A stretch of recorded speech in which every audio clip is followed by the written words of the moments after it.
Hey guys, Filthy Robot here, bringing you the guides, tips, and tricks video. This time we're going to be talking about BattleFleet Gothic Armada favors. So we're going to go through all 16 of the favors, talk a little bit about what they do, and a little bit about what I think about them and why, and try to give them not necessarily power ratings, but just talk about when they'd be good and when those scenarios will arise. Just as a quick disclaimer, I'm primarily interested in the multiplayer experience of this game, so might be a little bit different for single player. Maybe there are some scenarios that arise where these favors, the relative strength of these favors might change in a multiplayer versus single player experience. So just be aware, this is for the multiplayer focus. We're going to start with the Imperial Navy favors, just because I am most familiar with them, and this is the screen I happen to be on. But let's get into it. So the first of the 16 favors is the Inquisition Favor. I'm going to maybe call these flavor once or twice through this because I make the joke on my stream about, you know, the cherry flavored Eldar, this type of stuff. So it comes up a little bit, so I'm sure I'll misspeak at some point, but you'll get the idea. All right, this has two bonuses. The first is it gives you the Emperor's Tarot, which is a long range, long cooldown. This is unlimited range. It identifies one red blip on the map and turns it into a ship. This is surprisingly powerful. As a whole, I don't think having a lot of Inquisition favors on your ships is very powerful, but I think having one at least per group can be very, very good, because the first thing it does is it gives you, it seems to, for me, and I don't know if this is true or not, when I let this autocast, it often picks one of the heavier ships the opponent has on the field. I've rarely seen it autocast onto an escort. Now this could just be a problem of sampling. Most of my opponents are bringing line ships as opposed to escort ships, so perhaps that's wrong. But you could even manually cast this in a way to pick that up. You can go look at the enemy red blips on the map when they're unidentified, and look for a slower moving one and identify that first manually, and that would do roughly the same thing. But what it does is it tells you their setup. If I see a Nerville ship on a Chaos fleet, I have some sense that he might be running a close range setup. If I see a ramming favor on a orc ship, I have a strong sense of what will be coming, right? You know, the information I gain from at least a single Emperor's Tarot is very, very valuable. So I like this favor. And it comes very well. I mean, and I actually think the second half of it is much better. The Inquisitorial suite is awesome. Every crew member gets one free crew point. This is really good on carrier ships that have that seventh crew member. This is really good because I like gunners as an upgrade. I like commissars as an upgrade. I love servitors as an upgrade. I love ratings as an upgrade, and I think squadron sergeants is totally reasonable. And if you can only fill out 3 of those, and there's 5 that I think are pretty good, getting those extra extra 6 points is pretty awesome. So for carrier ships in particular, mostly the Emperor, but to a lesser degree the Mars, I really like this favor, because I think having the ability to ID something once and then getting those extra bonus crew members is fairly decent.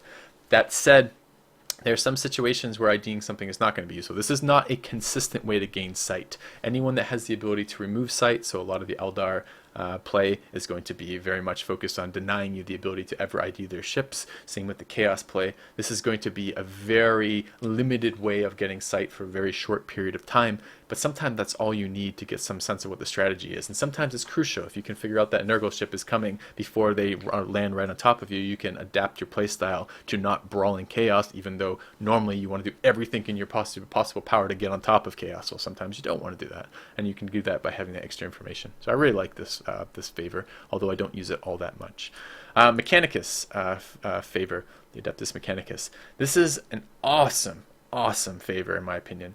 I have a hard time with the upgrades because I love all the upgrades. I want all of them on my ships. I look at them and I'm like, yeah, I'll have 3 of the shield ones and 3 of the damage ones and 2 of the range ones, and then I'll have 2 movement ones. And so I love the fact that I get an extra upgrade slot. So that in of itself is very, very cool. That's this one here, the upgrade slot. And the skill one is actually very, very valuable too. What I've found is that battlecruisers have basically the perfect number of skills. In general, I seem to want 3 skills on a ship if I can. 3 skills, and I can tune my fleet to do very specialized things with 3 skills. 2 skills, little bit low for my liking. 1 skill, way too low for my liking. I can't do both the utility that I want and the survivability that I want.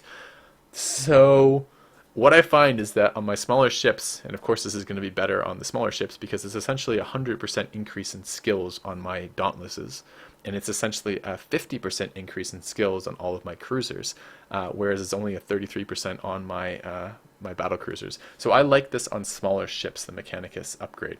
I really like it on smaller ships. Although I use it on some medium ships too. But between them, the extra upgrade slot is of course great, and the extra skill is very, very valuable. Of course, all of these, you'd like all of these on all your ships if possible, but it's an opportunity cost, so it is a comparison of what are you not getting when you pick these up. But I like this this favor quite a lot. Moving on, we'll take a look at the Imperial Navy favor. I think this is the worst favor, possibly in the game, definitely for Imperial. This does two things. The first is it makes you immune to insubordination. Well, the problem is that is kind of a sad ability, honestly, because you're not quite immune to it. First of all, insubordination. When you get insubordination, you can just execute the captain anyways. And if you execute the captain after insubordination, you get mutiny. Mutiny is minus 10 troop strength, minus 20% to all your skill timers, and minus 20% to your combustion gauge, and a chance, and I'm not entirely sure what that chance is, although I think it's reasonably large, to get criticaled right when you hit that. And that means you probably lose a critical system, or you might catch on fire, or you might get a hull breach. All of them are bad, right? These are all bad things that happen. The thing is, 3 points in commissars pretty much reduces that to a, well, basically 0. It's 0 unless your deck gets critical or unless you're getting Slaanesh flavored, right? So if there's a Slaanesh chaos near you, it does increase your insubordination, and if your deck gets critical, it does increase your insubordination. But even then, it's pretty damn low. So 3 points. This is essentially, in the way I value this, this is essentially 3 crew points, but it's 3 crew points that have to go to commissars. Okay, that seems to be a little bit worse than the Inquisition right now. The Inquisition, even on a non-carrier fleet, is going to give you 6 crew points. So this is half that value in crew points. And they're very specifically assigned. They're assigned to a good spot, but not that, but not the best spot. Okay, so what would make this worse or better? Well, the corresponding, what else comes with it? And what else comes with it is you get a free Cobra. Once every 3 minutes, you get a free Cobra. And it starts on cooldown. So it starts with 3 minutes before you get there, and then you have to wait 3 minutes before you get your first Cobra. Cobras are terrible. Yeah, torpedoes are nice. They're a little bit extra micromanagement to get those torpedoes, but they're low DPS. They're easily killed, and they're just not that useful. In general, I hate this favor. People say that maybe if you mass Imperial Navy favor, you get all your ships to have it. You get like a fleet of Cobras. Yeah, you know what? I don't know that a fleet of Cobras is worth it. I don't know that I want a fleet of Cobras, quite honestly.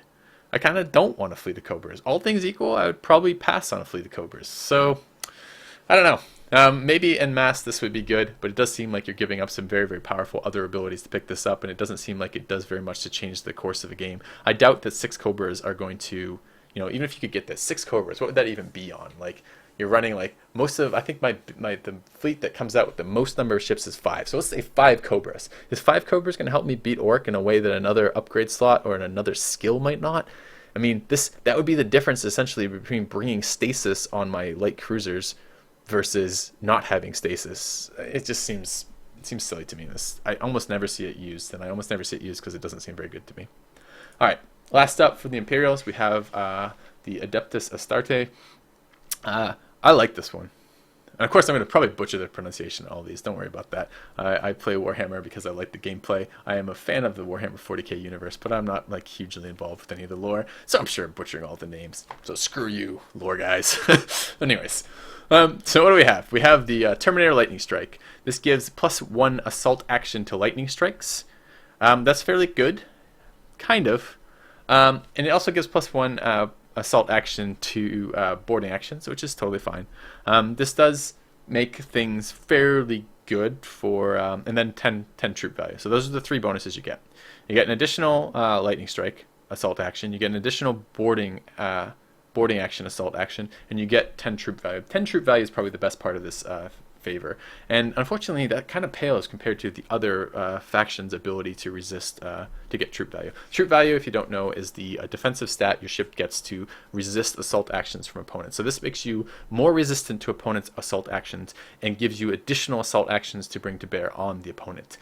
My findings with this is that in general it'd be really nice to have it on all my ships, but it comes at an opportunity cost of not getting Mechanicus or Inquisition. I think it's slightly weaker than Mechanicus or Inquisition. However, I think it's useful in situations, And those situations for me in particular are the lightning strike situations where my opponent is only in range of me for a second, 2 seconds, 3 seconds, and he's only at the very edge of 5k range, and he's only at the edge of 5k range because I've just used my special maneuvers to burn towards him right as he's come in for his pulsar run, and I want to do as much damage as a ship as I can for that 1 or 2 seconds he's in range of me before he gets out of range and disappears again.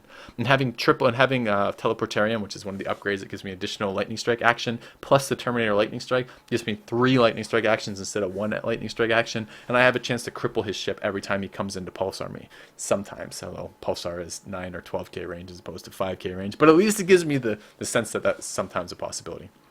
The thing is that plus assault actions isn't that powerful of a buff because so many factions have so many buffs to countering assault actions. I mean, in general, Orc are going to have somewhere between 70 and 79 before favors.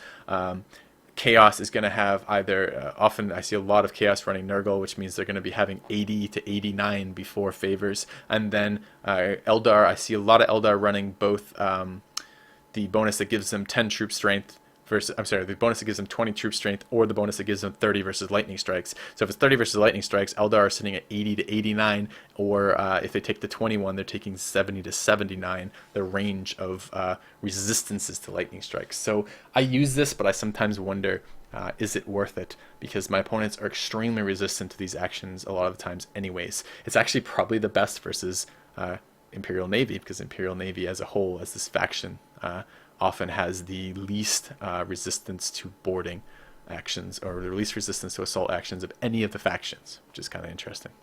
Anyways, so this is the Imperial. Well, let's change gears here. Let's take a look at the Chaos ones next. I say that and then I click on Orc. There we go. Let's take a look at our Chaos count. So there are again 4 favors for the Chaos faction. They are Mark of Khorne, which is it's very similar to the Astarte one. It is 10 troop strength, and it's +1 assault action on boarding actions and +1 assault actions on lightning strike actions. I mean, everything we just said is exactly applicable here, with maybe the exception that Chaos are a little bit better at controlling range than the Imperials are. So maybe they might be able to use the lightning strike element of that a little bit more. But in general, it's not the strongest of the Chaos options because it doesn't let them control range better than they were able to before, and it doesn't prevent the opponents from doing what the opponents want to do to Chaos. Nerville is a very interesting one for Chaos. Nerville gives +20 troop value, so it gives resistances to assault actions again, and it gives a very significant boost to resistance to assault actions, bringing it from 60 to 80, which is quite good. And then it also gives a point-blank AoE, so within 2,500 meters of the ship, all enemies suffer 3 hull damage per second. And it doesn't stack with itself, so you can't have like 3 ships running this and do 9 damage per second. You can only ever do 3 damage per second with this. This is a very powerful ability, though. This turns the Chaos ships are uniquely bad at getting in close range, just because they don't do a lot of DPS, and they have very high base ranges on their ships. In other words, their ships are really good at doing DPS from range because they have all these guns that have long range abilities, a lot of lances, and a lot of ordnance base, which is good for damage at range, but not so great at damage at close range. But this kind of changes that, because this essentially adds 3 DPS. It doesn't sound like much until you really look at how damage works in this game. If I have a 3 DPS broadside, that's pretty good for a ship. A 3 DPS broadside is pretty damn good for a ship. Well, a 3 DPS broadside is 3 DPS before hit chance, and before armor, and before any sort of defensive abilities the opponent is running. And it has to go through shield. But here we are with a 3 DPS ability that just requires I be near them. I don't have to hit them. I don't care about their armor. I don't care about their shields. I don't care about their invulnerabilities. I don't care if I'm taunted to have to attack somebody else. I don't care the direction that I'm facing on them. I don't care if I'm attacking their frontal armor or their back armor. It's just 3 damage per second, and it's really good. And Chaos is fast, so you can't get away from Chaos. If Chaos wants to run at you, you're probably run at, right? You're probably sitting next to Chaos whether you want to or not. And it allows Chaos to be a little bit more versatile in their builds, right? Like most of their builds are long range builds, and this allows them to do some close range stuff. It's also extremely good versus escort swarms. Like you just go ram escort swarms with Nerville and you like do a bunch of damage from ramming them and then kill them very quickly with the AoE around it. It's actually fairly good, fairly good. So I think that's a very, very powerful one. I see a lot of Nerville in the game because I think it's very powerful. Slaanesh. Mark of Slaanesh is a fairly interesting favor. This ability here, Slaanesh's Promise, is awesome. This is a 30-second disable. That not only does it disable, the opponent can't use, if they're, I think it works this way. If they're Eldar, they can't use their speed boost at all, which is crippling. That means Eldar cannot boost away from someone who's been Slaaneshed. The range, I believe, is 7,500, so it's not a huge range, but it's not a short range either. 7,500 is pretty good. That's the range of Taunt and the range of an increased Augur Array on pretty much any ship that doesn't have higher base Augur already. So it's pretty good range. 30-second disable is huge. No pulsars, no skills, and no boost for Eldar, although you can boost as any other race, any other faction under the effect of this. That disable is amazing. And it removes active special orders too. So if they just popped, brace for impact and want to ram you, bam, Slaanesh's Promise, and suddenly they've lost their brace for impact and lost the ability to use any of their other skills. That's so good. The downside is it comes attached to Siren of Slaanesh, which does increase their percent chance for insubordination, but it's very hard to stack a lot of these on your fleet. You can't seem to realistically run a lot of Slaanesh favors because you have to run more mix of Nerville or Zeke depending on what you're doing, and it just isn't that great. Like, Mutiny kind of sucks, but it's hard to coordinate getting a ship to 30% so it has a chance to trigger insubordination while it's in range of multiple Slaanesh ships, so it has a high enough one so it will actually go insubordinate, and then it goes insubordinate, and then they execute the captain, they get Mutiny. Okay, well, Mutiny's not that big of a deal for a debuff. Maybe they get their -10 troop value then, and then what? You just suddenly are also able to coordinate 5 boarding actions right after that occurs. That's a pretty unlikely set of events. If you can manipulate a situation to make that set of events arise, perhaps this bonus starts getting better, but man, I don't see that portion of the bonus being all that good. And I've tried it a lot of different ways. I've tried it in twos, I've tried it in my own fleets, just one-on-one fleets, and it's just really hard to get that to trigger. However, it's almost, I mean, if I take Slaanesh, I'm really looking for Slaanesh's Promise is what I care about. And I think a couple of these in a fleet are incredible, and I think they're a direct counter to Eldar. So if you're playing Chaos and you're worried Eldar is doing really nasty shit to you, try running a couple ships with the Mark of Slaanesh on them. All right, final Chaos favor we're going to talk about today. Talk about Zeke, and I think this is probably not pronounced Zeke, but that's how I pronounce it. So I'm sure I'll be corrected 1,000 times in the forum. Hooray! But here we are. It has two abilities. The first is Wind of Change, which is by far the best part of this. And what this does is it replaces your silent running ability and replaces it with an ability that basically turns your ship into a mobile gas cloud. And if you're a mobile gas cloud, it unidentifies all of your ships in a radius of that who aren't also in range of your opponent's detection radius. And if you were to stop shooting by holding fire on those ships would eventually actually disappear entirely. It's really good. It's up a lot. It allows Chaos to stop taking enemy return fire. So Chaos already, you use this in a kiting fleet, a fleet that wants to keep range, like a 15k lance fleet or a ordnance bay bomber fleet, essentially, right? He stays way at the edge. Your opponent gets sight on you, and then you burn out of range and you cloak back up. And now none of their long range weapons will hit you. They can't target you with their own bomber strikes. They can't target you with taunts. They can't do anything because they can't see you. And that's very, very powerful to do this. I like running this on smaller ships because a lot of times I don't want to give up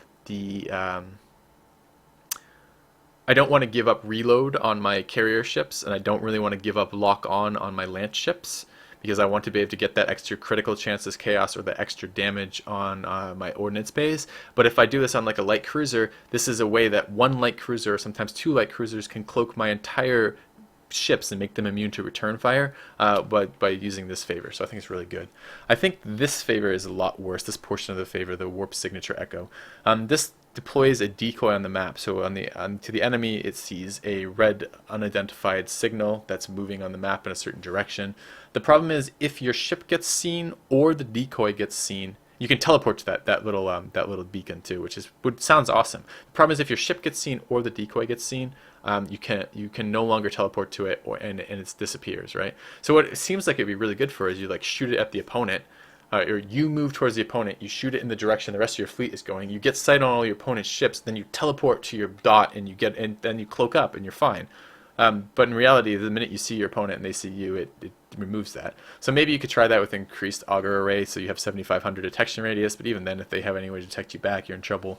This is a lot harder for me to use efficiently, the warp signature echo, and I've tried. So perhaps there are better ways to use it, but I haven't found particularly good ones. And just having a fake spot on the map isn't all that useful in general. It's just not really something that matters that much. So overall, if I had to rate them, I think Nerville has its uses, I think Slanesh has its uses, I think Zeke has its uses. I actually think Khorne is the weakest of the Chaos Marks, which is kind of interesting. Alright, let's move on. Go have a look at the Orc favors.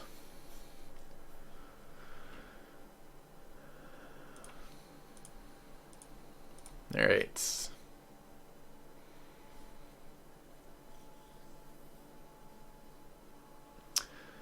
Alright, 4 favors again. The first of these is the Evil Sons clan. This is by far my favorite orc favor. And I didn't think I would like it initially. I read it, I don't think very much of it. So it does 2 things. The first is it gives you the bigger red button where the combustion gauge refill rate is improved by 25%, which is awesome because orc are very problematic with getting in range. When they do get in range, they want to ram the crap out of your opponent, or they want to get on top of them and shoot them with their 1,000,001 close range guns. And the combustion gauge refill is quite good for that. That is a straight up 25% increase in the amount of times you can use that. I actually think, remember we were talking, well, we haven't talked about this yet, but there is an upgrade that increases your total combustion gauge by 25%, like just the amount of fuel you have in it. But this is and I'm not sure how that works. I'm not sure if the normal percentage refill, if the refill is percentage based or an absolute based. If the refill is percentage based, that's as good as this. But I'm not sure it is, and if it isn't, this is much, much, much, much better, because it allows you to use the combustion gauge so much more often than you would be able to as orc. But that's not even the shining element of this favor. The shining element of this favor is the tractor cannon. Tractor cannon is a 7,500 range gun, then a 90-degree cone from the ship that can move an enemy ship a small distance. Like I think it's like 12 or 1,500 the distance it moves it. The thing is, it's not immune. There's no diminishing returns on this. So if you have 5 ships with tractor cannons, let's say you're chasing like an enemy admiral who's trying to get away, like it's one of these assassination missions, right? Your first ship gets in range of the admiral, and he's right at the edge of your 7,500 range. He's gonna get away. He's chaos. He's burning. He's faster than your orc fleet. Well, your first tractor pulls him back, and then he's like, "Well, I'm still gonna get away. I'm still faster than you." Then your next tractor pulls him a little bit closer. Then your third tractor pulls him a little bit closer. Then your fourth tractor pulls him even closer. And by the end of it, by the time you've tractored this poor bastard like 4 times or something, he's directly in front of your orc battleship, which goes beep beep and runs him over. I mean, that's what you see tractor cannon with. I've seen orc throw one Eldar ship into another Eldar ship, so just like crash and escort into like a battleship or something. I've seen orc throw Eldar into minefields. So if there's a mine on there and the orc tractor maybe goes beep and throws him in there. I've seen good orc prevent a charge from like an Imperial ram ship or an orc versus orc. So if one orc is charging another orc and he's got brace for impact up and he's a big ship, like a battleship charging like a light cruiser or something, you can use tractor cannon and just nudge that battleship or nudge that light cruiser. You can use it on your ships, your ally ships, or your opponent's ships. Nudge one of those ships so there's no longer an impact. I've seen it like Eldar like doing a little dash to avoid a charge, and the tractor cannon is like, nope, and pushes them into the range. It's really, really good for setting up rams, and really, really good for controlling movement. And it's up a lot. The cooldown on this thing is like, I think it's 60 seconds, but it might even be less than that. And it's definitely affected by things like reload and whatever the servitor equivalent for orcs is. Grots, I think, right? Yeah. So nice stuff. This is a very, very powerful favor, because orcs' entire game, they win close range fights, right? Versus Imperial, they win close range fights. Versus Chaos, they win close range fights. Versus Eldar. So unless you're playing an orc versus orc, your entire game is to get on top of your opponent as quickly and efficiently as possible, even though your opponent is trying to get away. And this gives you gives you 2 more tools for doing that, which is so cool. Alright, Blood Axe Clan. This is the Nova Cannon and gives orc the ability to use silent running. Yeah. I'm not thrilled with this favor at all. The problem with the Nova Cannon thing, orc ships are dirt cheap, so you can field more ships as orc than you can as any other faction at the same point value, which means that you could bring a lot of Nova Cannons, and Nova Cannons are pretty good, and they're really good versus Eldar, and orcs struggle with dealing with long range stuff if they can't get in range with that. The problem is this 25% chance to fail really screws the orc, and it when it blows up all the prow weapons, and the best orc weapons are prow weapons. The mega cannons, whatever the hell that super high damage. Let me go look at it. Frontal weapon on the orcs, the yeah, mega cannons are just, you can't have that being blown up. You can't have it being blown up and your Nova Cannon being blown up. You're just not going to be able to do anything with it. So I think this, it's just the cost of a failure on this is too high to run this favor. And then silent running on orcs is not very useful. It really isn't. Orcs are slow. It's not like, you know, the good players are going to see the blips start in the map and see them disappear and go, oh, orcs using silent running. That's hilarious. Who cares? You know, like it's just not going to be something that's particularly useful. So I really don't like this favor. But I haven't experimented with massive amounts of Nova Cannons. Maybe if you have like 4 light cruisers and like 3 cruisers or something on the orc and you have 7 Nova Cannons, maybe it's hilarious. I'm not entirely sure. But it seems very weak to me as a whole. All right, Goth Clan. They have great abilities, honestly. I mean, both these abilities are really good for orc. 50% ram damage are great. I mean, orc want to ram. If they ram, they like very ram harder. That's great. And +1 boarding action on +1 assault action on a boarding action is pretty good too. I mean, orc want to get close. If they get close, they can use boarding actions. They already have +1 boarding actions. Orc, this gives them another one. So they're getting like, you know, on their like, think about a cruiser. A cruiser starts with what, 3 boarding actions. If it's orc, it gets 4. If it has this one, it has 5. So that's 5 chances on a critical. If this guy gets off 1 boarding action, that's pretty good. The problem is actually that the orc need more tools for getting on top of guys than they do. If they get on top of them, they've already won. They don't need a way to be better at winning in a strategy that they're already winning at. They need abilities that let them actually implement their primary damage strategy.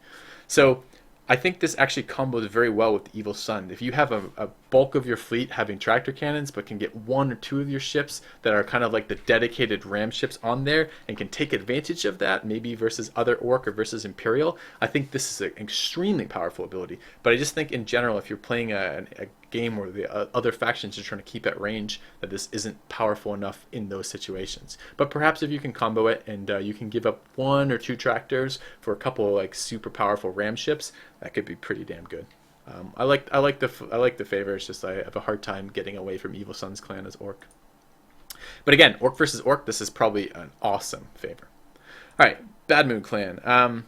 So this is the Shock Attack Mega Cannon.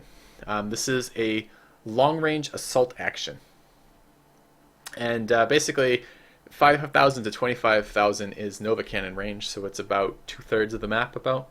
And the problem is it has to have sight, so it doesn't help you versus, it has to have identification, not sight, but you have to have identified the ship you're going to attack with this.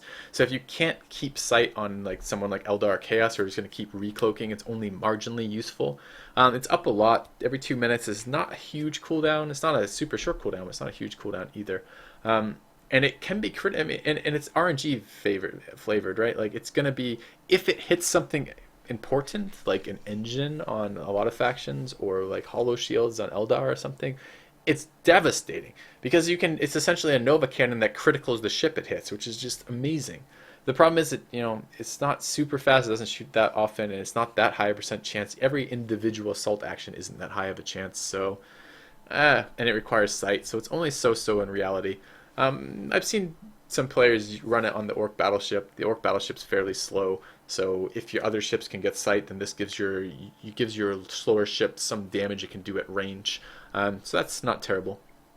And then the Teeth Surplus. +1 upgrade. I mean, the same reason I like this on mechanic is it's not quite as good as the +1 skill and +1 upgrade, but it's still +1 upgrade, and that's pretty awesome. There's a lot of things Orc want to take on their upgrades, especially if they have to take the Squig Cage, which takes away 1 upgrade slot from their ships if they want to have the ability to deal with insubordination. So this can be a really nice upgrade to fit that out. Overall, if I had to rate them, I'd say Evil Suns is the best, followed by Goth Clan, and very closely after that the Bad Moon Clan, and then probably the Blood X's clan, with these two being very similar in power, and this one just being a little bit ahead, and this one being quite a bit behind. But pretty good favors overall for Orc. Again, you're going to be picking favors based on the strategy you're going to be dealing with, and if you can build, your fleet has about, if you have all your fleet unlocked and you have 1 battleship and 2 battle cruisers and 3 cruisers and 4 light cruisers, you have about 1,500 point value before escorts, which means you can run 2 700 point fleets entirely, and you can fit those fleets to be specific to the faction you're fighting of your opponents. So if you have an orc versus orc faction, I bet you a lot of these other favors would see some more use and be pretty awesome in orc versus orc, and probably orc versus imperial too, because most imperials are not fast enough to keep away from orc. So you can probably run some of the more aggressive favors versus those. It's just when you're fighting chaos or you're fighting Eldar as orc, you really need everything you can do to get in range of them. All right, let's move on to the last faction. We'll look on to the Eldar favors, and then we'll call this guide video quits for today, and go from there. So let's take a look. The Eldar Corsairs.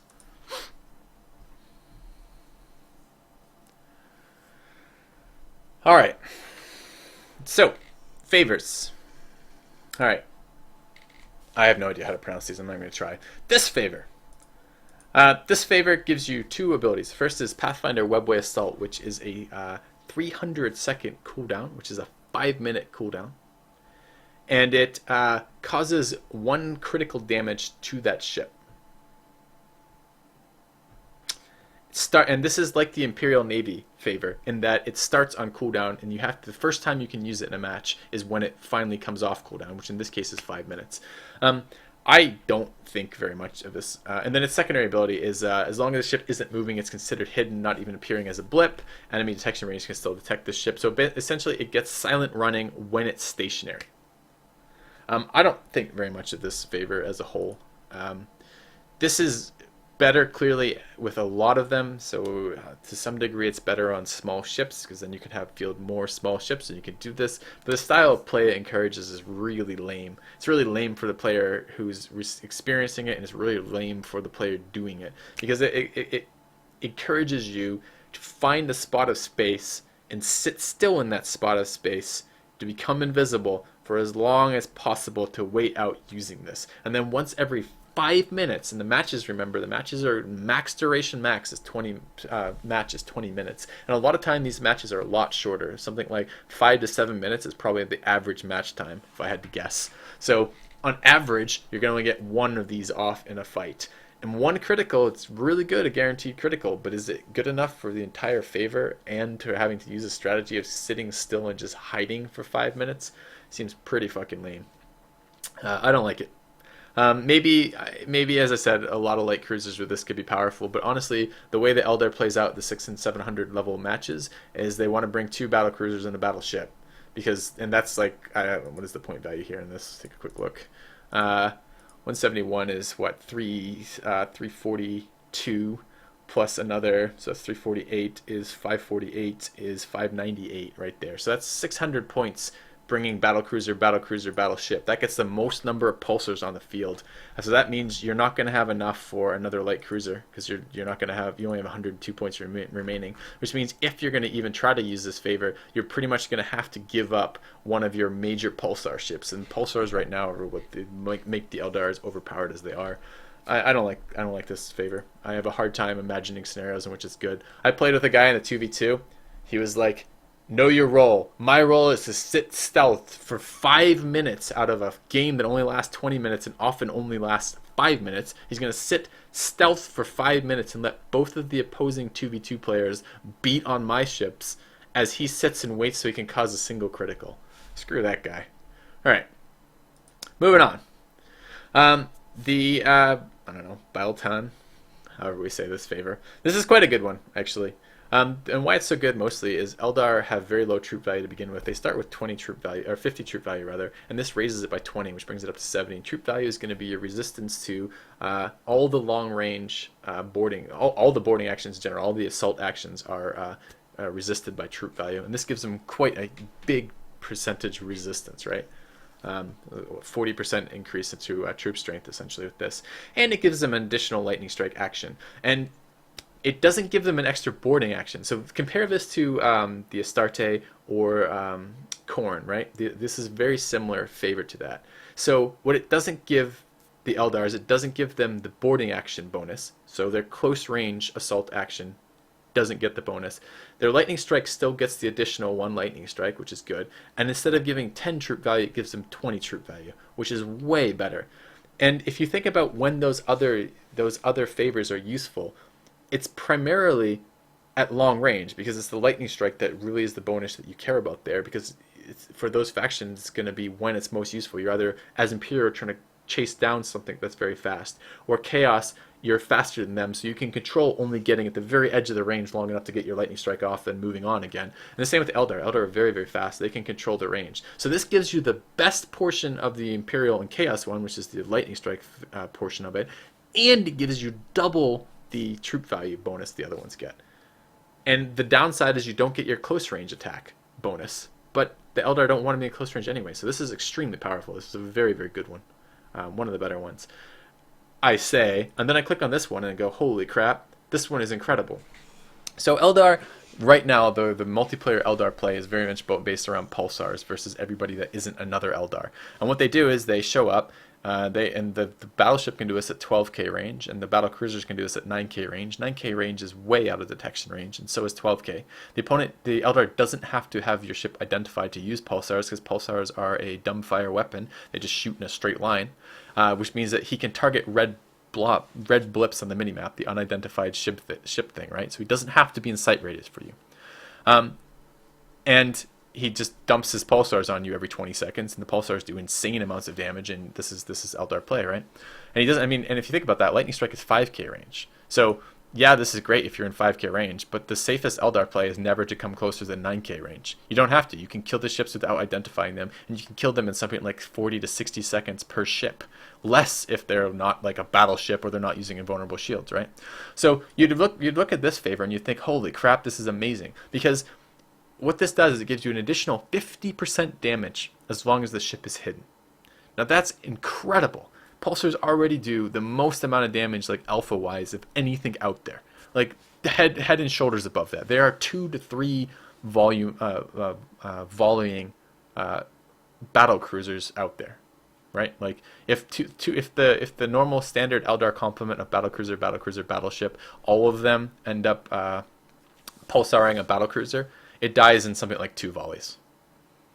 So not two pulsar volleys, 2 rounds of pulsars, so something like 40 seconds. They dump their, because pulsars fire in groups of 3, so it goes 3, 3. It goes 1, 1, 1 from each of them, and then like 1, 1, 1 again, and they're dead, basically. So this should be awesome. The problem is the testing I've done, this bonus doesn't apply. And I tested this in a couple ways. I tested this using, So what this is supposed to do, when I read this, I said as long as the ship is hidden, its attacks inflict 50% of bonus damage. There's really 2 readings of this. Your first reading of this could be, okay, your ship is hidden. That means it's unidentified. So that could mean when my ship is a red blip, but not yet identified, I do 50% extra damage. The second way you could read this is as if my ship is truly hidden. And truly hidden means you're in a gas cloud and they don't have detection radius on you, or you're using silent running, and they don't have this sight on you, and also you're not shooting, because if your ship is using silent running or in a gas cloud and it's also shooting its shuriken cannons, it's basic macro weapon, then it becomes a red dot even if it would normally be totally hidden. So you could read this as basically when I'm unidentified I get bonus damage, or you could read this as when I'm truly hidden and using hold fire on my non-pulsar weapons and start firing I get 50% bonus damage. We tested both ways. I tested both ways with that. And it does identical damage if it's hidden, if it's using silent running and holding fire on its weapons. It does identical damage if it is in a cloud, and it does identical damage if it's unidentified, and it does identical damage if it's identified. So in other words, this doesn't do anything right now, and it's clearly a bug. But I don't know what the intended use of it is actually supposed to be, because I don't know what the wording of this actually means. But at the moment, it doesn't do anything. So it should be awesome, but it doesn't do anything. The other part of this is Phantom Disruption. Phantom Disruption is a single target ability, and this is the biggest problem with this, is a single target ability. The actual ability itself is amazing. The enemy ship scanners within 10k units are crippled and have their detection radius reduced to 1k for 20 seconds. Now, clearly what you're supposed to do with this is you're supposed to disable your opponent's sensors, so you still get the 50% damage bonus, and you can't do anything about it. And 10k is really good. There is a skill already that disables sensor range, and it does this for 25 seconds instead of 20. But the range on this is 7,500, but it's AoE. Now, what the interesting part of that is you can disrupt an entire enemy fleet from seeing you. Now, with the Eldar, with this favor, if you had a bunch of ships with this favor, you could probably disrupt 2 or 3 of their bigger ships and then just blow them up, and then do it to the next 2 or 3 and blow them up, and it would be pretty good. But the thing is, because it's a single target ability and you don't actually get your bonus damage, this favor is fairly worthless, even though this combination could make them very strong. And honestly, it's very easy, as when you play Eldar, it's very easy to remain concealed the entire match, because you don't have to come into identification range to actually get your damage off. And it's very, very easy as Eldar to then head back to a cloud or to hit silent running and cloak up again, because you're so much faster than all the other factions and so much more maneuverable. So this ability should be awesome. This favor should be awesome, but it doesn't actually work right now. So we'll see.